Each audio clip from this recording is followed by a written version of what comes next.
The freedom of freelancing or working from home can get to a time where it seems like you're being chased by 100 things, client deadlines, the many things on your plate, the fact that NEPA has not brought lights, and all of those things. So what do you do as a Nigerian freelancer or a Nigerian woman who is working from home, and right now it seems like you are overwhelmed with a lot of things on your plate? Yes, I know that's a good thing because now you have work coming in for you, right? But you need to manage this right. And so I'm going to give you the 5 ways I have learned to manage this over my 7 years and counting from working from home. Okay, let's dive right into it. Number 1, you need to ensure that you prioritize and break down your tasks. There is something that I like to do every start of my work day. I always ensure that either with my sticky notes or my notepad, I go in, I'm still traditional like that, and I list out all the things that I have to do for that day. If your own is a digital reminder because you're a little bit more cute and demure, that's fine. But with me, it also gives me like a break from my screen so that I'm not distracted. To just list out all the things I have set for that day. Once I am done with that, I go ahead and then start prioritizing them. It's from the most fire on the mountain to the least urgent for that day. So maybe, for example, you have a client deliverable that is due Tuesday morning and today is Monday. Definitely that task would be more priority for today, that is Monday, than a task that you are to deliver on Friday. So you need to ensure that you prioritize urgent tasks over things that can wait till later. What that will help you do is that you are able to burn through the urgent things, which makes you feel less pressured, which means at the end of the day, even if you cannot attend to the less urgent ones, you still have some breathing room to attend to them later. And also, when you list out all the things that you're meant to do, it takes off that mental burden of,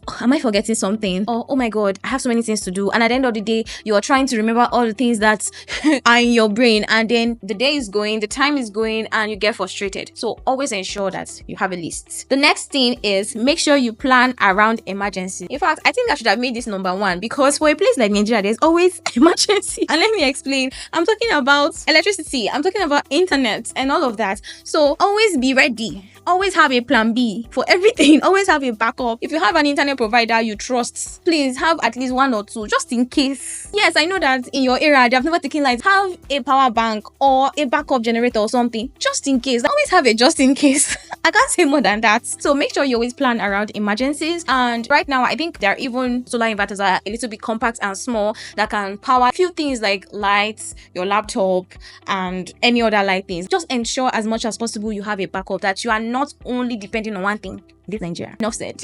The next thing is don't overpromise. Don't bite more than you can chew. Yes, I know that you want to say yes to every project, every gig that comes your way. I have been guilty of this so many times in the past, and many times that's come back to bite me. So always ensure that you are honest. People say like honesty. So I have gotten to a point that I know that for this week or Monday to Friday, my capacity is to only do 10 tasks. If the 11th one comes and I know that I cannot accommodate it, I speak up. If it's from the same client, I just set the right expectations and say, you know what, I might not be able to deliver this week till next week. If it's from another client, I try to see, is there a way I can make them understand that my plate is full, so I won't be able to deliver this to you, and I don't want to disappoint you, so I'll be able to deliver this to you next week. It's better to even underpromise. Sometimes something might take me 3 days or 4 days, and I try to add in a buffer day just so that I can make room for emergencies or anything. At the end of the day, I get it done faster, and I sent it, and guess what? I have over-delivered. I'll tell you more about this process in the next video, so I won't spend so much time on that, but just ensure that you are not over-promising. You are not biting more than you can chew. The next thing is start learning how to collaborate and delegate when possible. If you have discovered that back-to-back people are rushing you, whether it's in your remote work career or your freelance gigs, and you are always swamped with work,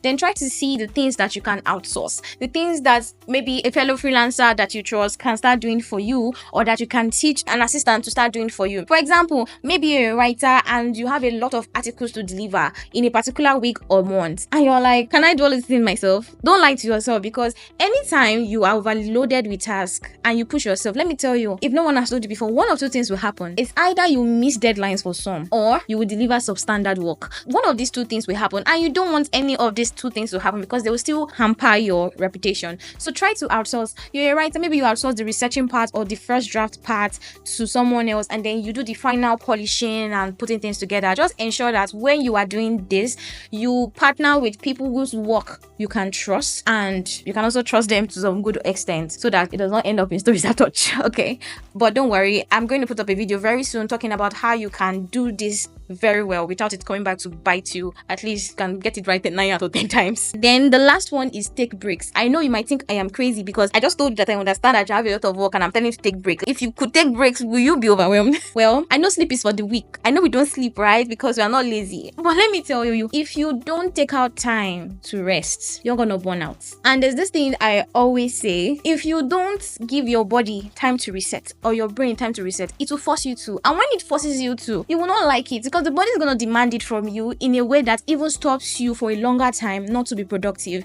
So try as much as possible to know when to go out for fresh air, to know when to go and eat, to know when to just stretch your legs. If you've been sitting down all day, try as much as possible to know when to just say, for the next 20 minutes, I just want to lie down or take a quick short eye, or I just want to just go and pour water on my head or something. Just ensure that you are working those small breaks into your day. These are the 5 things I do anytime I'm having an overwhelming workload, and they have been working well for me. I hope that you also put them into practice, and don't forget to like, subscribe, and send this video to someone who has been overworking and you're like, Shadi, I've been telling you, now this is your sign. Send them this video so that I can do the good work.